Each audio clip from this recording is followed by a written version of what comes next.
امریکہ پر اللہ کی عذاب کی پکڑ بہت سخت ہوتی جا رہی ہے۔ جس طرح کہ آپ لوگ جانتے ہیں کہ پچھلے مہینے امریکہ میں لاس اینجلس کے اندر آگ لگی، پھر اس کے بعد سیلاب آ گیا۔ اب پھر کیرولینا کے اندر جو اسٹیٹ ہے امریکہ کی، وہاں پر پھر آگ لگ چکی ہے۔ جیسے خبریں موصول ہو رہی ہیں اس کے مطابق سنڈے کو وہاں پر آگ لگی اور آگ پھیلتی پھیلتی 41 ایکڑ تک پہنچ چکی ہے۔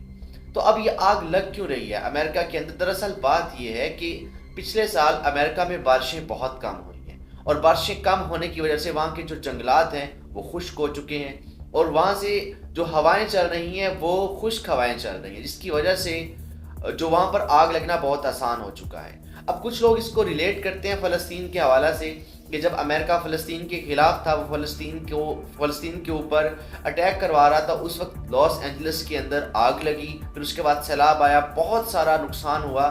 لیکن پھر جیسے ہی امریکہ نے صلح کروانے کی کوشش کی، سلامتی کونسل بٹھائی، انہوں نے کہا کہ ہم فلسطین اور اسرائیل کے مابین چیزوں کو سیٹ آؤٹ کرتے ہیں، تو وہاں پر آگ بجھ گئی۔